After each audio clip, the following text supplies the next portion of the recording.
l'Akasha et la mémoire universelle, Rupert Sheldrake, Thoth et les champs morphiques de la connaissance. Imaginez une immense bibliothèque cosmique, non pas faite de livres et d'étagères, mais d'éthers vibrants, où chaque pensée jamais conçue, chaque mot jamais prononcé, chaque événement jamais survenu et chaque émotion jamais ressentie sont inscrits à jamais. Une mémoire infinie, accessible à quiconque sait se syntoniser sur ces fréquences, une vaste matrice d'informations reliant chaque instant, du passé le plus lointain au futur le plus éloigné. Vous êtes-vous déjà demandé si les idées brillantes qui vous viennent à l'esprit ne sont pas seulement le fruit de votre propre ingéniosité, mais aussi l'écho d'une connaissance universelle? Et si ces impressions de déjà-vu ou ces intuitions inexplicables étaient des éclairs provenant d'archives collectives? Il ne s'agit pas de science-fiction, mais du concept des archives akashiques, une mémoire universelle décrite depuis toujours par la sagesse ancestrale et explorée aujourd'hui par la science de pointe. Notre perception commune nous porte à croire que la connaissance est confinée à notre cerveau, fruit d'expériences et d'apprentissage individuels. Mais si l'esprit était davantage un régleur qu'un générateur? Et si nous étions constamment immergés dans un champ d'informations invisibles, capable d'influencer non seulement notre comportement, mais aussi l'évolution de l'espèce et la structure de la pensée collective? Aujourd'hui, nous plongerons au cœur de ce mystère en explorant l'idée de mémoire universelle à travers les enseignements de Thoth et les théories révolutionnaires du champ morphique de Rupert Sheldrake. Ce voyage nous invite à repenser la nature même de la connaissance et de l'apprentissage, ouvrant la voie à un éveil qui reconnaît notre profonde interconnexion avec chaque être et chaque événement. Thoth, le seigneur des Écritures, de la sagesse et du temps, était pour les anciens Égyptiens le gardien et le gardien de toute connaissance, de chaque événement cosmique et humain. C'est lui qui a consigné les archives akashiques, une archive divine où rien ne se perd. Sa figure est intrinsèquement liée à l'idée que l'information ne disparaît pas, mais s'imprime dans la trame même de l'existence, devenant accessible à ceux qui atteignent un certain état de conscience. Pour Thoth, la connaissance n'était pas quelque chose à acquérir passivement, mais un champ d'exploration active, un déchiffrement de hiéroglyphes non seulement dans la pierre, mais aussi dans l'éther lui-même. Il nous a enseigné que l'univers est un immense livre ouvert et que la véritable maîtrise réside dans la capacité à lire ces pages invisibles, à comprendre son rôle dans la connexion du passé, du présent et du futur à travers cette toile d'information. Tel est notre chemin vers l'éveil, réactiver notre capacité innée à accéder à cette mémoire universelle, devenir les gardiens conscients de la connaissance du cosmos. Cette vidéo s'apprête à révéler les secrets d'une connexion universelle qui pourrait révolutionner votre conception de la connaissance et de la mémoire. Préparez-vous à voir votre cerveau non plus comme un simple ordinateur, mais comme une antenne sensible à une infinité de fréquences. À vos marques, explorateurs de l'invisible. Si vous êtes prêt à transcender les limites de la mémoire individuelle, à comprendre comment le passé influence le présent et l'avenir, et à ressentir la résonance du savoir ancestral, alors vous êtes au bon endroit, au bon moment. Ne manquez pas un seul instant de cette profonde révélation. Abonnez-vous dès maintenant pour rejoindre notre communauté d'éveillés et ne ratez plus aucun fragment de sagesse qui vous reconnectera à l'ensemble du savoir cosmique. Le concept des archives akashiques est l'une des idées les plus fascinantes et répandues des traditions ésotériques et spirituelles du monde entier, d'Orient en Occident. Le mot akasha vient du sanskrit et désigne l'éther, l'espace primordial ou la substance subtile d'où émane toute chose. Ces archives ne sont pas un lieu physique, une sorte de vaste bibliothèque céleste aux grimoires poussiéreux, mais plutôt un champ énergétique ou informationnel qui imprègne l'univers entier. Il s'agit d'un enregistrement dynamique de chaque pensée, parole, émotion et action ayant jamais eu lieu sur tous les plans d'existence à travers le temps. Pour Helena Blavatsky, l'une des figures fondatrices de la théosophie, l'akasha était la substance cosmique sous-jacente, le médium par lequel les impressions passées sont préservées et à partir duquel l'avenir peut être pressenti. Elle croyait que ces archives étaient accessibles aux individus dotés d'une conscience suffisamment développée, capables de s'accorder à ces subtiles vibrations. Cette vision nous invite à considérer la mémoire non comme un phénomène purement neuronal, mais comme une interaction avec un champ plus vaste et omniprésent, suggérant que nous sommes tous intrinsèquement connectés à une source de connaissances qui dépasse largement le cadre personnel.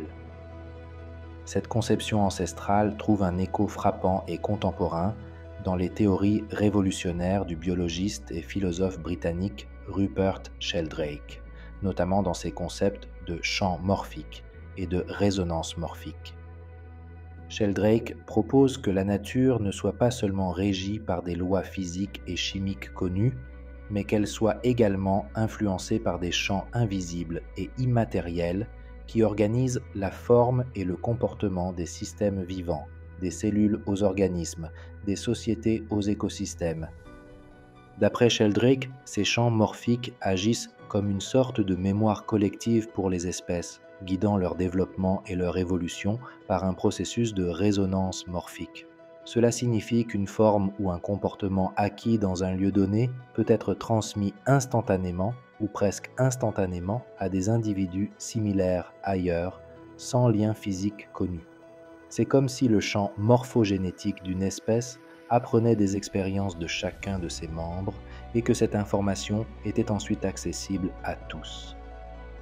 Cette idée d'une transmission non génétique des habitudes et des schémas offre un parallèle scientifique frappant avec l'idée des archives akashiques, suggérant que la connaissance et l'expérience ne sont pas limitées à l'individu, mais font partie d'un réseau informationnel partagé plus vaste. Rudolf Steiner, fondateur de l'anthroposophie, a exploré en profondeur le concept des archives akashiques, les définissant comme un registre subtil imprégné des empreintes de chaque événement passé. Pour Steiner, l'accès à ces archives akashiques n'était pas un don mystique réservé à quelques élus, mais une faculté que tout être humain peut développer par un chemin de discipline spirituelle et d'éveil de la conscience. Il a décrit comment, grâce à des pratiques spécifiques de méditation et d'introspection, il était possible d'élever sa conscience à un point où les barrières du temps et de l'espace se dissolvent, permettant ainsi de percevoir directement les traces éthériques des événements. Cet accès n'est pas un simple souvenir passif, mais une véritable expérience de revisite, une immersion dans le flux de l'information. L'importance accordée à la purification des pensées et des intentions pour accéder à ces vérités supérieures résonne profondément avec les enseignements de Tho. Tous deux soulignent combien la moralité et la clarté éthique sont des prérequis fondamentaux à une compréhension authentique et non déformée de la réalité supérieure, et à un éveil qui soit non seulement intellectuel, mais aussi éthique et spirituel. Thoth, le roi prêtre divin de l'Atlantide, vénéré plus tard en Égypte, incarne l'archétype parfait du gardien de cette mémoire universelle.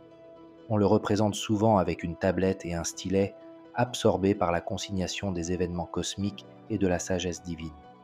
Il n'était pas un simple scribe, mais le principe même de l'encodage, de la préservation et de la transmission de l'information à travers le temps. Ces enseignements, notamment ceux des tables d'émeraude, nous révèlent l'unité intrinsèque de toute chose où passé, présent et futur ne sont pas des entités séparées, mais des aspects interdépendants d'une même réalité dynamique. Thoth était le maître qui savait relier les champs morphiques de l'expérience humaine et cosmique, démontrant comment les formes de pensée et les actions passées influencent et éclairent le présent, et comment les intentions présentes façonnent l'avenir. Son rôle était de éclairer ce réseau informationnel, permettant à l'humanité d'apprendre de ses expériences collectives et d'évoluer consciemment. Son éveil consistait à activer cette capacité à se connecter à la connaissance universelle, reconnaissant notre nature d'être multidimensionnel immergé dans un champ de conscience infini. Les concepts ésotériques de archives universelles reposent sur l'idée que l'univers lui-même est une entité vivante et intelligente, dotée de mémoire. Chaque atome, chaque étoile, chaque galaxie n'est pas une entité isolée, mais fait partie d'un gigantesque organisme cosmique qui conserve la mémoire de tout ce qui a jamais existé. Cette mémoire cosmique n'est pas statique, c'est un champ de conscience vibrant qui évolue et s'enrichit à chaque nouvelle expérience. L'accès à ces archives n'est pas un privilège réservé à quelques-uns, mais une capacité innée, bien que souvent latente, présente chez chaque être humain. C'est par la méditation profonde, la contemplation, le rêve lucide et une purification intérieure intense que nous pouvons nous connecter à ces fréquences subtiles et accéder à une connaissance qui dépasse de loin les livres et les universités. C'est comme apprendre à déchiffrer le code source de la réalité. Dans ce contexte, Thoth apparaît comme notre guide archétypal, le maître qui nous enseigne non seulement la théorie mais aussi la pratique de l'accès à cette sagesse infinie. Son éveil nous invite à étendre notre identité au-delà des limites du corps physique et de l'esprit rationnel, à reconnaître notre véritable nature d'être de lumière et d'information, partie intégrante d'une conscience cosmique universelle et omniprésente, source de notre évolution personnelle et collective. Pour mieux éclairer ce vaste concept et le rendre tangible non seulement pour l'esprit rationnel mais surtout pour le cœur, permettez-moi de partager avec vous une fable ancienne. Un récit intemporel qui renferme la sagesse ancestrale de Thoth sous une forme évocatrice et accessible, une allégorie qui résonne profondément avec les vérités récemment découvertes sur les champs de connaissances akashiques et morphiques.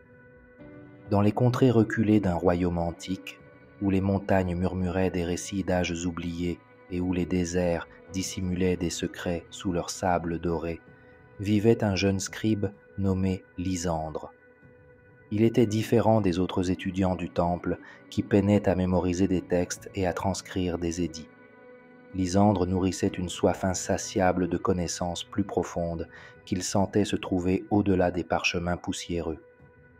Il se retirait souvent dans des lieux solitaires, contemplant le ciel nocturne ou méditant près de ruines antiques, cherchant à percevoir l'invisible. On disait qu'il était guidé en rêve par une entité ailée qui lui montrait des images d'événements passés et futurs, comme s'il feuilletait un livre infini dans le ciel, une référence évidente aux annales de Thoth. Un jour, une grave crise frappa le royaume. Les lois et traditions ancestrales qui avaient régi la société depuis des générations commencèrent à perdre leur sens. Les maîtres du temple ne trouvèrent aucune réponse dans leurs écritures sacrées et les sages conseillers étaient incapables de guider un peuple désorienté. Le savoir semblait fragmenté et un brouillard d'incertitude enveloppait chaque décision. Le roi, malgré son immense bibliothèque, se sentait perdu, incapable de puiser dans la sagesse qui aurait pu rétablir l'ordre et la clarté. C'est alors que Lysandre, le jeune scribe visionnaire, animé d'une force intérieure qui lui montrait une voie inexplorée, apparut devant le trône, les yeux brillants d'une profonde compréhension, comme s'il avait puisé à une source de connaissances bien plus grande. « Votre Majesté, dit Lysandre d'une voix calme et profonde qui captura l'attention de tous, les réponses que nous cherchons ne sont ni perdues ni cachées dans un texte secret jamais découvert. Elles sont inscrites dans la trame même de l'existence, dans une mémoire universelle qui enveloppe toute chose. Nous devons apprendre à nous y connecter. » Les maîtres du temple le considéraient comme un visionnaire fou, mais le roi, désespéré et guidé par une intuition singulière, décida de l'écouter.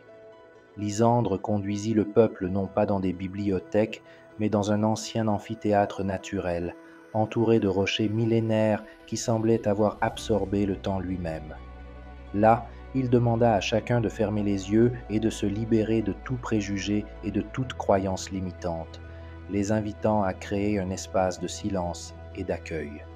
« Ne cherche pas à forcer le savoir, avertit Lysandre de sa voix grave et mélodieuse. Mais ouvre-toi à le recevoir. Imagine-toi comme faisant partie d'un vaste réseau d'informations, d'une toile cosmique où chaque expérience est un fil, chaque vie une perle. ressent la résonance du passé, le potentiel du futur, vibrant dans le présent. Tandis que l'assemblée méditait, Lysandre, d'un mouvement lent et hypnotique de la main, se mit à tracer dans l'air des symboles lumineux qui semblaient appartenir à aucune écriture connue, et pourtant empreints d'une sagesse ancestrale. Tels des hiéroglyphes de lumière, ils semblaient jaillir directement de la mémoire des lieux et du temps, reliant chaque présent au passé et à l'avenir. Soudain, l'esprit des personnes présentes fut inondé d'intuition et de compréhension. Il ne s'agissait pas d'informations nouvelles, mais d'un savoir ancestral qui se réveillait en elles. Les maîtres trouvèrent de nouvelles interprétations des textes sacrés. Les conseillers entrevoyèrent des solutions novatrices aux problèmes du royaume, et le peuple retrouva une direction claire, comme si un voile s'était levé. Le brouillard de l'incertitude se dissipa, laissant place à une clarté lumineuse. Le royaume sortit de la crise, non par de nouveaux édits, mais par l'éveil de sa capacité à puiser dans la mémoire universelle, un processus guidé par la sagesse de Lysandre. Il avait compris que toute connaissance est toujours présente et accessible, comme l'avaient révélé les anciens enseignements de Thoth sur les archives akashiques, reliant le passé, le présent et l'avenir en un seul et éternel maintenant. Nous voici au terme de ce voyage extraordinaire et profondément éclairant au cœur des archives akashiques et de la mémoire universelle, à la découverte des champs morphiques de la connaissance. Je vous remercie sincèrement d'avoir ouvert votre esprit et votre âme à cette perspective révolutionnaire, en embrassant la possibilité que la connaissance ne se limite pas à ce que l'on apprend, mais qu'elle constitue un champ infini auquel on peut puiser. Chers explorateurs, souvenez-vous que vous n'êtes pas des individus isolés. Vous faites partie d'un vaste réseau de conscience, une archive vivante qui se souvient de tout et sait tout. Votre capacité à vous harmoniser avec cette intelligence cosmique est la clé d'un véritable éveil, d'une profonde expansion de votre conscience. Si cette vidéo vous a inspiré, si elle a éveillé votre curiosité à explorer vos souvenirs les plus profonds et à puiser dans le savoir ancestral, si elle vous a incité à voir le lien entre toutes choses, je vous demande sincèrement de nous laisser un « j'aime » qui témoigne de votre gratitude et de la partager avec tous ceux qui, selon vous, pourraient bénéficier de cette sagesse ancienne, mais pourtant si urgente et moderne. Et si ce n'est déjà fait, si vous ressentez une profonde connexion avec l'idée de mémoire universelle et le désir d'approfondir votre compréhension, je vous invite avec une sincère gratitude à vous abonner dès maintenant à la chaîne. Rejoignez notre communauté en constante expansion, une famille d'âmes éveillées qui, jour après jour, cherchent à percer les mystères de l'existence et à redécouvrir notre véritable nature, intrinsèquement liée au cosmos tout entier. Votre participation active et votre soutien sont essentiels à cet espace de connaissance, de croissance et de partage authentique, nous permettant de diffuser ces messages fondamentaux. Avant de nous quitter et de conclure cette session profonde, je vous demande un petit geste qui peut faire toute la différence. Laissez un commentaire ci-dessous avec les mots-clés « mémoire akashique » ou « champ morphique » pour nous faire part de ce qui a le plus résonné en vous, des enseignements que vous intégrerez à votre quotidien et des portes de connaissances qui se sont ouvertes dans votre monde intérieur. Je vous souhaite un voyage éclairé et conscient, un chemin qui vous relie à la connaissance de tous les temps, un chemin riche de découvertes extraordinaires et d'une connexion profonde et régénératrice avec les archives infinies de la vie.